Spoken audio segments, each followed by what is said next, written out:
as an adult. And this is a quote from Abdu'l-Bahá in a letter that was really penned to the people, the government and the people of Iran. He was commissioned to write this by his father, Baha'u'llah, back in the 1870s. And in it, he's really trying to let the Iranian country know that, hey, the standard in which you can live by is different than what you're living by right now, right? And it's a letter for all of us, and what true distinction of a human being lies in. And I'll read it, and then I'll share a little bit why it means something to me. It says, "And the honor and distinction of the individual consist in this, that he among all the world's multitudes should become a source of social good. Is any larger bounty conceivable than this? That an individual looking within himself should find that by the confirming grace of God, he has become the cause of peace and well-being, of happiness and advantage to his fellow men. No, by the one true God, there is no greater bliss, no more complete delight." And as I read that quote, I guess that's kind of what I've been looking for, ever since I was a student in school, because um, I'll just back up a little bit. First, Monisha's had talked about how at business school, she was lucky to find another Baha'i as a roommate, someone who shared similar values, someone to fast with. um, and that's something that I'll tell you, I grew up as a Baha'i, but most of my peers were not. And even the ones that were, nobody wanted to talk about business. And that was something that I was interested in doing. So I would go to these conferences, social and economic development conferences, and people would talk about these wonderful things they're going to be doing to change the world. And then people say, well, Dwayne, what are you going to do? I said, I'm going to go into business. And they'd be like, oh, okay. So it wasn't really anything redeeming about that. It's not like a service to humanity. I'm not going into medicine and so forth. So I was always struggling with this concept of where the social good, where the value add, knowing these principles of the Baha'i faith and how to use them in the context of a business environment, And, it's funny because a lot of the people that end up doing those things, many of them are now in business decades later. But at the time, it wasn't something people like to talk about. It's at least not in my peer group. And I would always feel kind of left out a little bit in terms of, something that I was doing. I majored, by the way, in undergrad in creative writing and classical literature. So it was a shift to go into business from that background, but it was something that I wanted to do. So this quote now really applies because in everything we try to do, regardless of the field that I'm in, I want to see how I can be a source of change, a source of good. And learning how to do that throughout my career has been always a constant challenge. But it has a significance for me now because this quote really was a social discourse that Abdu'l-Bahá was starting with the people of Iran. And it's really a social discourse for all of us when we think about it. How do we apply this to our lives? So that's something that I felt strongly about, and I still feel strongly about, but it just has a resonating fact with me right now because I have 4 kids, and I'm thinking about that and about service to humanity and how we can incorporate all these things. So I could go into a whole lot more detail in the quote, but I'll stop there because there's other things we're going to cover here. So I'll just give you a little bit about my career track, and then I'll go back and kind of touch on some questions that Monisha had said to make sure to cover in this. So I started, I didn't mention this in the bio, but I'll share this now. I started my first job out of college as a direct salesperson. I had an organization and I sold educational books and Bibles door to door. I did that for 6 years. And when I got ready to apply to business school, that's the only thing that was on my resume. And there was a whole lot of learning there in terms of just being out in society and knocking on doors and dealing with rejection. But there was a skill set that I was developing. And the reason I say this is because one of the questions that I think Monisha had asked was one of the things, what values are most important to you and how do you combine them with the work that you do? And early on, I learned probably the first and most important one to me, and this is my story, was to look to the good. Look to the good in everything. We all know the quote by Abdu'l-Bahá, if a person has 9 bad qualities and 1 good one, look to the good and forget the bad. And I try to start applying that to everything, even when I was in college. You say, okay, well, if I don't write, I don't know if this is the case in Europe or other countries, but here in the United States, people hate math and science for some reason, right? It's one of those subjects I would find talking to students every day when I was working that they have the most difficulty with. So because of that, there was an attitude negative towards it. I said, well, how do you find a way to love what you do? Find a way to love what you do, and then maybe you develop some skills and you can kind of apply it later. But don't hate it. Find the good in it early on. So whether it's with difficult people, with course selection in college, there was always something I was looking for to find a redeeming quality that I could say I could use that and apply it later. And I'll show you how that worked out, because it ended up happening that I was able to utilize that, and good things happen as a result of it. But just for now, having that opportunity to look to the good of things and being able to see that, okay, this isn't the end. As you guys know, many of you are probably going to start in your career with working with bosses or working in fields you don't like.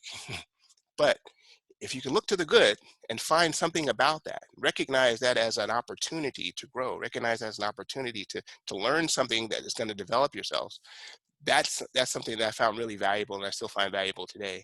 So even when I tell my kids to do the dishes or clean the house, I say, I know you don't like cleaning, but just get into the habit of being excellent at it, because that's going to be something you apply outside of just your cleaning of your room or your house.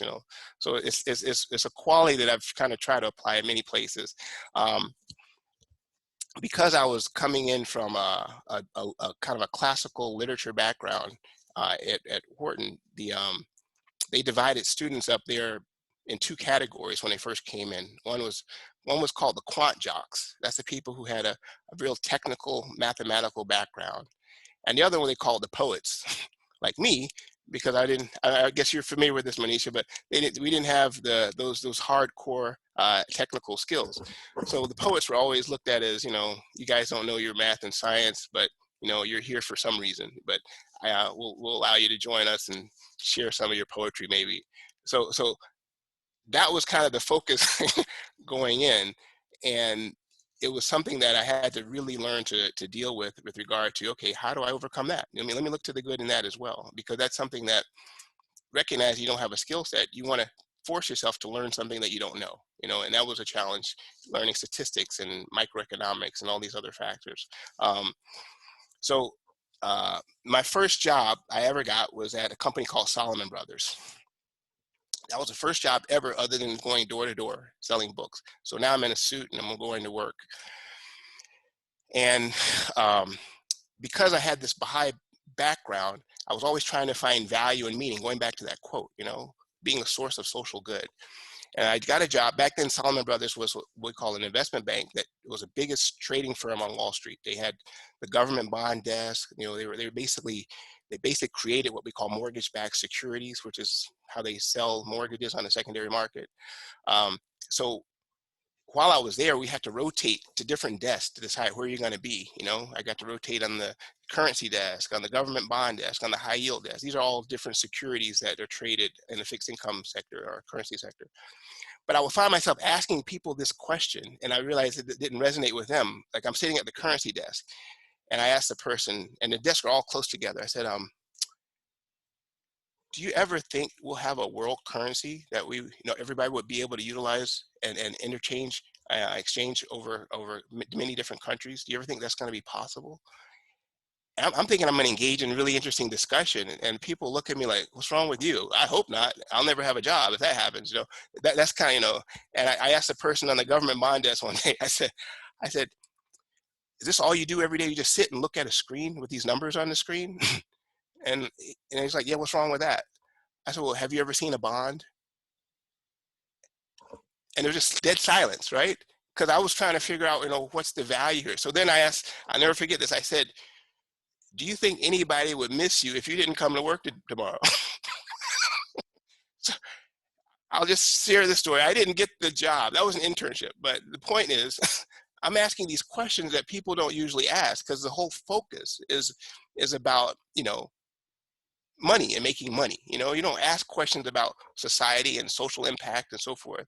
And here I am trying to say, well, I want to find some value to it, and how do I do that in this environment? So as I read that quote, it made me think about this as well, because here I was, even early on in my career, trying to figure out, well, how do I take what I'm learning and apply it in a career, but also feel like I'm making a difference? And I think that's a challenge. I used to have this question with a lot of students. And that's why most of the students at my age at that time were not going into business. They were going into fields where they feel like they could make a difference. So here I'm trying to make a difference and asking questions about how to make a difference within that field. So that was my first job at Solomon. And that was something that I kind of quickly learned that, and this is something that came up in business school. You know, and this probably stood out to me too. So a lot of you guys are studying economics and business, so you can appreciate this.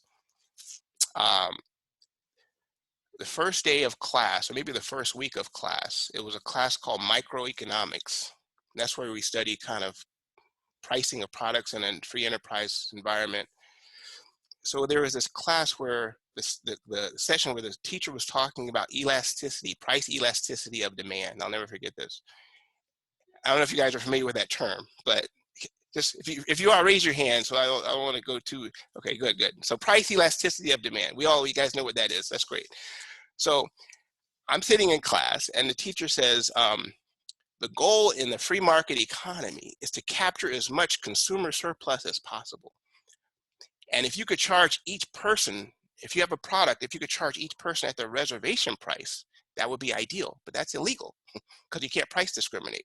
So the goal then is try to capture as much. He put a graph, the supply-demand graph on the board, and he shaded this area, and under the graph, under the equilibrium, he said, this is what you want to capture. So I said, so that's the goal of business, just to make as much money out of people as you can.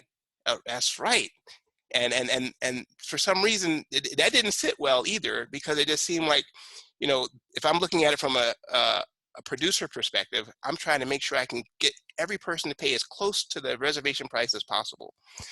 And I said, well, that's it. That's the whole purpose of business, to get as much money as you can out of people. And I would have discussions about that, and people thought that was kind of odd, because you shouldn't talk about that as well. You know, that's not something that we do. You go out and you try to make money. And the concept that I learned that's being used over and over again is, how do you enhance shareholder value, right? The purpose of a business is to make money. So dealing with that struggle, just kind of trying to figure out, okay, well, this isn't too idealistic either, but let's just keep going. I went ahead, and after Solomon Brothers and going back to business school, my first job was at Enron. That's my first full career job. I don't know if any of you have heard of Enron. Okay, good. Enron is a poster child for abuse of corporate governance. But at the time, they were the most, they got ranked every year as the most innovative company in the world by Forbes magazine. And they're an energy company, or they were. If you don't remember them, you can look them up. But they basically set the standard now for why we have so much of what we call regulation, accountability by the management in terms of how they deal with their disclosures to companies and to the shareholders. Enron was a wonderful company, had an excellent track record, very innovative, you know, awesome, except, you know, they blew up, and they cost a lot of people money. Small detail. But the first career I had there, that was my first career job. So that was an opportunity to get engaged. I'm going to apply something here, because I was engaging with these things I learned. And this goes to another principle I'm going to just talk about in terms of, you know, how do you live your values within your work field? Because again, I don't drink, I don't try not to backbite. These are all values that we learn as Baha'is not to do, right? So I'm at Enron, wonderful company, but socializing, and this was the same as Solomon Brothers, socializing requires, if you want to climb the corporate ladder, you have to engage in people in a different way a lot of times. At least that was the thought. You got to go out and drink with the guys after work. You got to hang out. So I would go and hang out with people. And I'm just going to be real here. The guys would get together and talk after work. And, you know, I'm African American, so I'm thinking to myself, kind of the only people there who's not white male. and these are all white males. Nothing against white male. I'm just saying that's the climate. And the guys would sit around and talk about the women at work. and drink beer and talk about, yeah, I do her, you know, and this is it. So they notice that I'm not talking. and eventually it's like, well, Dwayne, what do you think? I don't think anything of it. And you try to change the subject, maybe go to something else, but you realize that's not going to work. So these are people who love talking about people in the social environment at work. And I realize this is what they do after work. I don't really want to hang out there. But here's one thing I learned.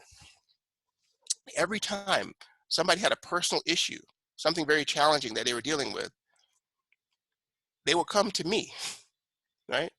Because, and this is a lesson that stood out very clearly for me, is that because I wasn't the one engaging, you know, my grandmother used to say, this is an old country saying, a dog that will bring a bone will take a bone. And this is about gossip, right? If somebody's going to bring gossip to you, they're going to be able to take gossip from you to other people, right? So, you know, if people are talking about others around you, when you're not around, they might be talking about you too. So this is a very simple rule, but being in that environment taught me how that's applied, because I would notice people would walk up to me and say, Dwayne, I really have a concern about this. Can I talk to you about it? And these are personal issues. And they're things they know they don't want other people to know about.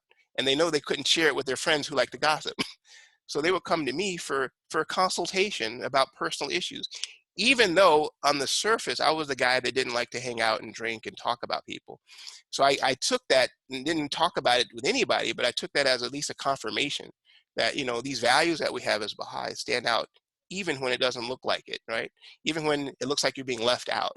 I'm not drinking, I'm not talking, I'm not hanging out in the negative way, but they see certain values in me that they want to at least consult on a personal level. And I made a lot of friends that way, even if it was only in private, because it wasn't always in public. So I'll just share that part. But that was a lesson for me that I still take today for life. And that was one of the things about, you know, how do you live these values that we have? You know, one of the values I said is this concept of looking to the good. Another one is this concept of work as worship, which we understand, right? Because if we're doing something that we love, we can find a way to elevate it to a state that is not about us, right? And this to me goes together with service. Abdu'l-Bahá says, my religion is service to all humanity. And as I continue to work, I still, going back to that same quote, how to be a social good, how to be service to humanity? How do I find how to do that within a field that not necessarily seems to align with that purpose, right? Making money and being of service. How do I bring those two together, right? And one of the ways I found within work is just to try to live by certain values. Outside of work is to make sure whatever I'm doing outside is going to help enhance that. So that's why, and this is the thing I'm most excited about, and Manisha hinted at it in intro, I talked about is being of service to humanity. I'm on the board of a company called Youth About Business. And what we do is we try to educate people, enhance their livelihood, education-wise and exposure, by giving them exposure early on in their careers to a world that they may not have known about. You know, we have a mock M&A case where they have executives coming in from different parts of the country to help them out and doing a real tangible M&A, and they have to present to their management and so forth. And the idea is just to get exposure, not to go into business or investment banking, but just to get exposure, because we know that a lot of times there's a lot of potential out there that's untapped and doesn't have an opportunity to manifest itself, only because there's a lack of exposure. You know, people don't have the same opportunities. There's an unequal opportunity in this society. You know, so there's intelligence is there, but exposure is not there a lot of times. So that helps that process. So outside of work, that's what I do. You know, and I feel very strongly about that, and I've been doing that now for the last 20 years. And that's something, you know, as on the board, it helps me to in addition to living certain values within work, but to have an opportunity to do something active to enhance other people as well. Again, going back to this concept of, you know, to be a source of social good, because that was the topic I mentioned in the beginning. One of the things that I want to talk about too is the this concept of service. And these are just lessons learned. I'm kind of mixing the questions up, if that's okay. I'm not going to go one by one, but you're just kind of weave them all together. Okay, so for this concept of service, I mentioned that when I first started out of college, I was selling books door to door, and this happened to be a company that made Bibles. So it's kind of ironic. I'm selling Bibles to people, right? And I had a group of people. I recruit students from all over. A lot of kids from Europe, will come over. It's a company called Southwestern. It's really big in Europe right now. I don't know if you guys have heard of it, but it's still around. um, and one of the things that stood out to me more than anything else was the fact that if you're in the sales, especially direct sales, you're dealing with a customer. Somehow that's supposed to be a adversarial relationship in some people's minds, right? I'm there to get the most back, going back to that analogy of the consumer surplus. I'm trying to get the most out of the person, and so forth. But one thing that they presented to me early on, and it's that when you think of it as a service that you're providing, your whole focus will change, right? And we used to have these affirmations that we would say. I'll just repeat one because I thought it was so corny at the time, because I'm going every day. I'm supposed to see 30 people. So this affirmation, it was on a little card, and it said, just say this every day. You're going to get a lot of rejection, but just say this and it'll keep you going, right? It said, and I still remember it today. It says, today is the best day I've ever had. I'm going to help 30 people live a richer, fuller, more meaningful life because I stopped by and showed them my books. When I saw that, I laughed hysterically because I was like, that is ridiculous. But as I started doing it, I realized the attitude is what it's all about, right? If you feel like you believe in something and you want to share it with others, then it's no longer an adversarial or even a sale. You're just helping people. You're presenting it like a gift. Same way we present our teachings of the faith, and that attitude has helped me with everything from that point forward, because every time I'm in an environment, I have to remember I'm not doing this for me. I'm taking myself out of it. I'm doing this to be of service to humanity, to be of service to someone else. So waking up every day, we would say these affirmations. So I still practice that today, right? I still practice, okay, what's going to happen today? What is it? What can I get excited about today? How can I be of service today, right? In any little way, because if we keep it at the forefront of our mind, and then we reflect on it in the evening, meaning taking ourselves into account, it becomes part of our daily habit and daily practice. And then life is so much more, well, my life, I can't speak for everybody, but my life is so much more meaningful in a certain way, because it's not, I'm sure everybody has had the feeling, oh, I don't want to get up, I don't want to go to work, oh, this is horrible, And if you live in a constant state like that, then it becomes a trudge just to live. So we have to find stuff to live for. And we're fortunate that we have the teachings of the Baha'i faith, but also we're fortunate that we have the blueprint on how to apply those in our daily lives, right? So the idea of how do we wake up every day and be excited about what we're going to see, be excited about challenges, be excited about changes, be excited about meeting new people, because we're always something that we're going to be able to take from that. And another quote that I always remember, and this is a quote from Emerson, it's not a Baha'i quote, but it helps me with this concept of a humble posture of learning. It's Emerson said, within every person, he said, within every man, there's something from which I can learn, and therefore I am his pupil. Think about that, right? That means there's everybody you meet has something to offer if we make ourselves humble, right? And we're truly understanding and trying to serve people, we realize they offer us so much more than if we're not in that mindset. So when I combine those two quotes, those two attitudes, being of service and also recognizing that everyone is something to teach us, every single person, it just changes the way we look daily at our interactions with others. So those are two. That's just for me. One of the questions I think was, I wrote it down here. How do you live them? What you're thinking about service and the way to do. Okay, what writings inspire you? I just took the questions and wrote them down. So I'm going to share this. I shared a couple of quotes, and I shared the beginning quote that I talked about. But what inspires me right now at this stage in my life is the wonderful encouragement from the writings about the wonderful day in which we live. By knowing the day in which we live and being appreciative of it, right? It's inspiring and encouraging just to know that this is something that's been longed for so long. So that in itself is inspiring. And the other thing, and this is really where it comes to, especially with my kids. I have 4 kids. Let me just do this real quickly. Can you see this? Yeah. you know, I thought I'd put it up so everybody can see. There's all four of them. They're 1 year apart, and my wife. And that was taken a year ago, by the way. They love stories, right? We all love a story. So when I go back now at this stage, and early on, I didn't appreciate it as much, and start reading the stories of the history of the faith, the dawn breakers, you know, and the amazing sacrifices that people had to make. That's inspiring to me. I was reading the kids the story of one of the first letter of the living. His name is Mullah Ali Bastami, right? And his trials that he had to go through in order to carry the message.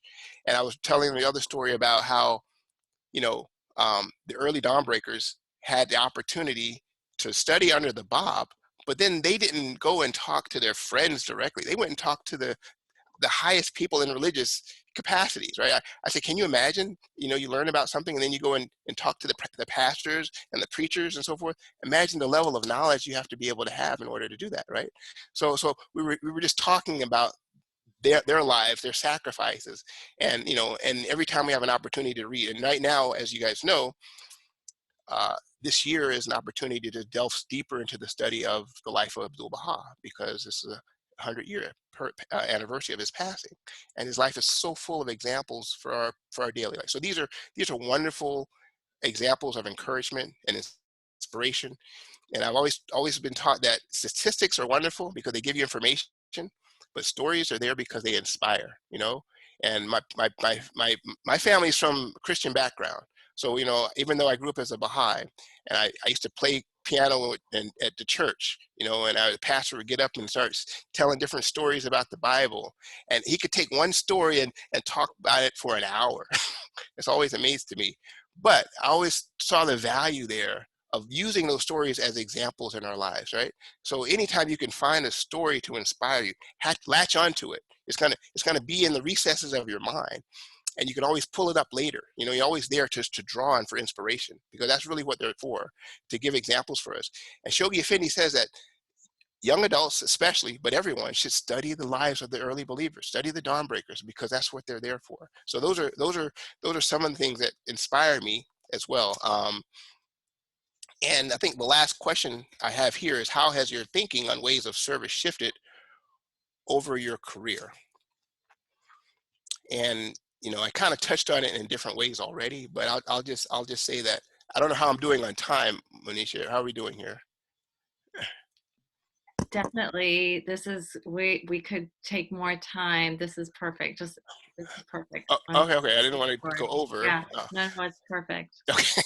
Um, Um, you know, over this concept of being of service has taken on a different attitude now, because I realize that it's not a big effort. It's something we can do in every aspect of our lives, you know.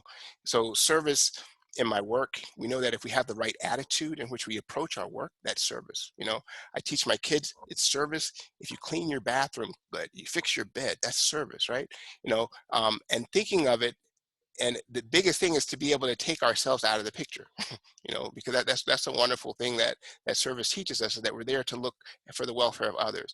And one question, I'll just share this and I'll go back. I used to ask all the time, and maybe it's just because of growing up as a Baha'i, I used to ask in business school and in career, I always ask people, do you think people will ever be motivated by service to humanity with the same level of interest and intensity as they are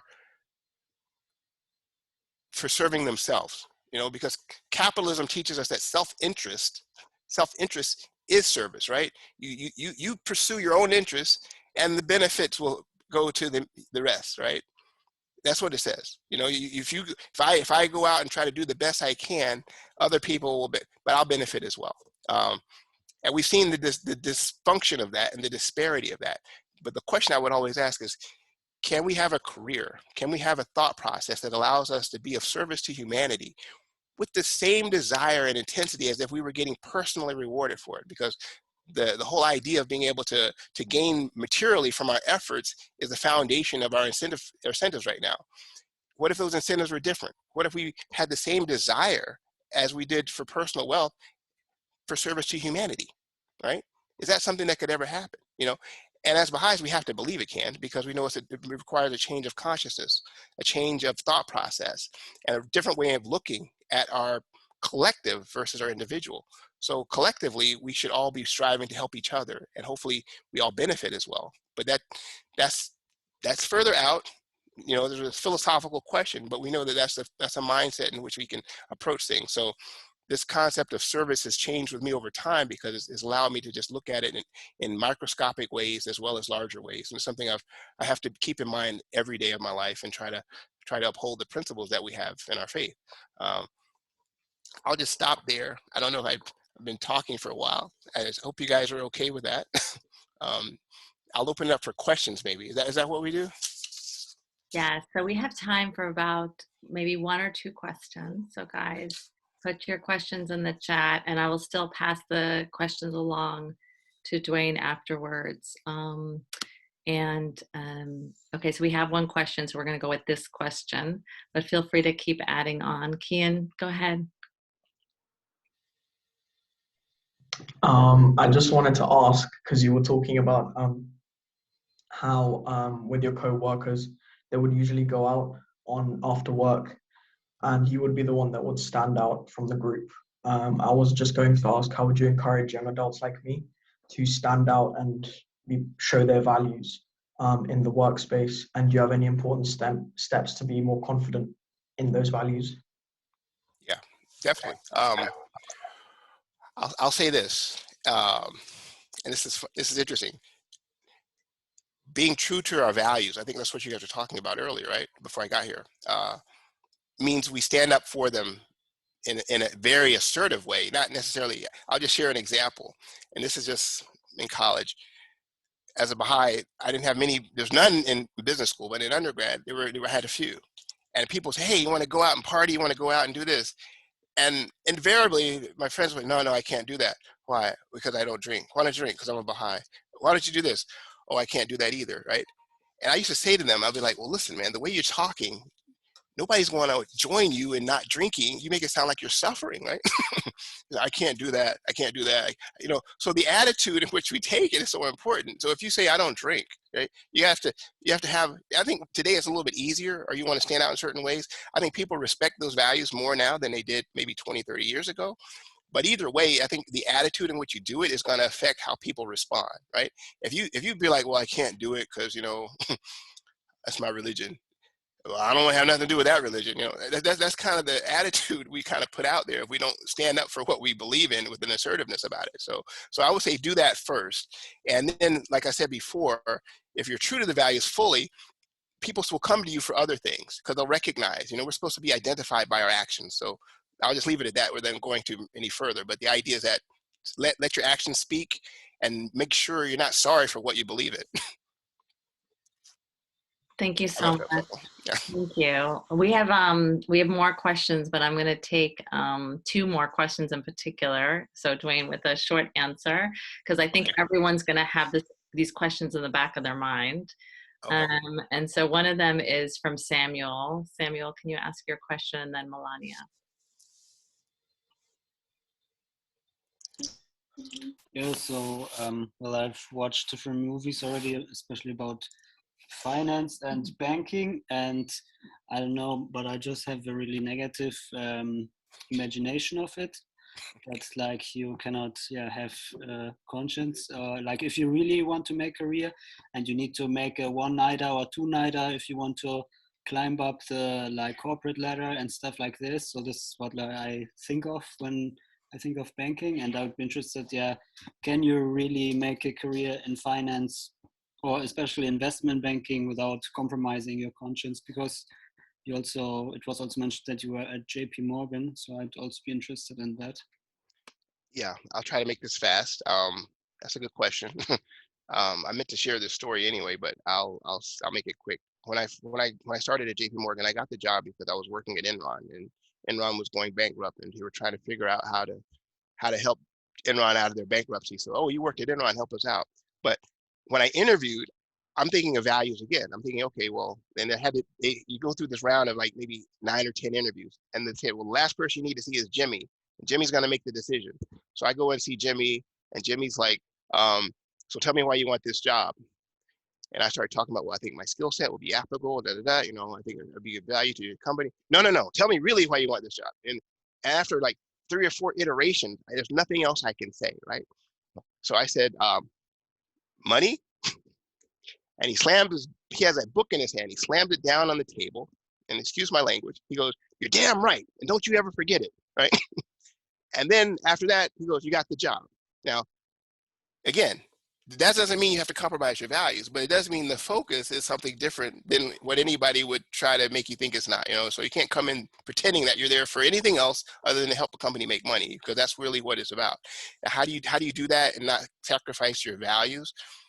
Well, there's ethical and unethical ways to make money, but I think that Enron did it in an unethical way.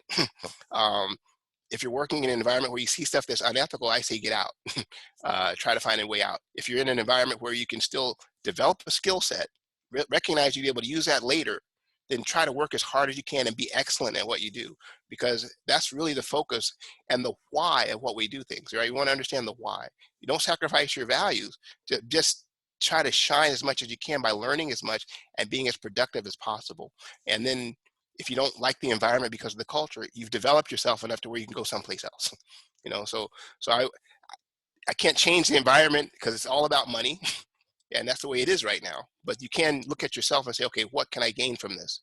Again, to that point earlier about looking to the good, and then saying, okay, I'm going to gain the good out of this and maybe go someplace that allows me to have a different set of values that I can kind of live with a little bit more. So I don't know if that was a good answer, but that's my answer.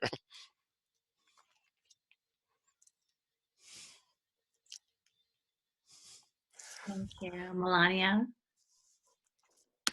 Dwayne, thank you so much for your time and sharing your story and your advice.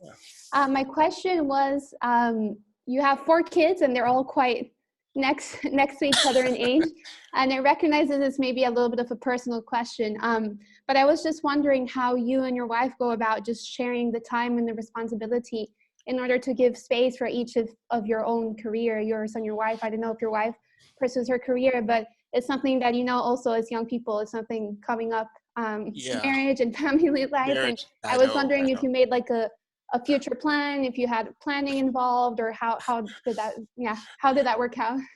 Oof. Well, she's not here, so let me speak. No, well, the plan, we didn't plan on having 4 kids. That's what happens when you don't plan. But the idea that, this kind of roles, we support each other.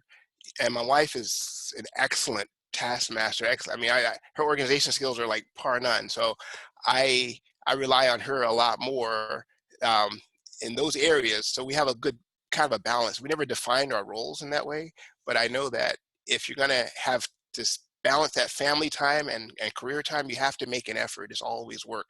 So she's always reminding me, unfortunately, that, hey, we got to set aside this weekend for the kids. Hey, we got to do something here, So we try to make sure that if there's other things going on, we cut out that, because there's so many things that can occupy our times.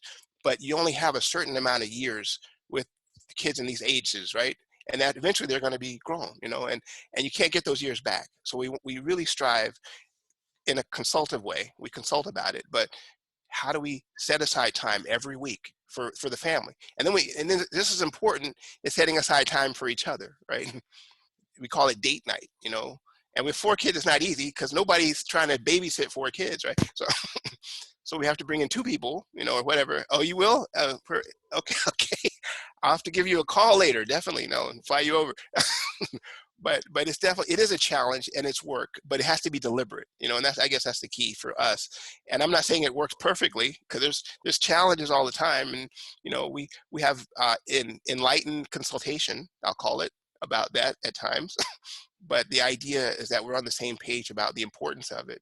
And we recognize that. And it helps that we have the same values. We recognize the importance of education, the importance of children, and recognizing that helps us to kind of alleviate any other differences. But the time thing is a challenge. I'll be honest with you, but we have to force it and then make it happen. And the kids enjoy it. I know for sure, eventually, I've been told there's going to be a time when they don't want to be around you. So you better enjoy it now. So we try to put it in there and make sure we do it, because that time is coming. So.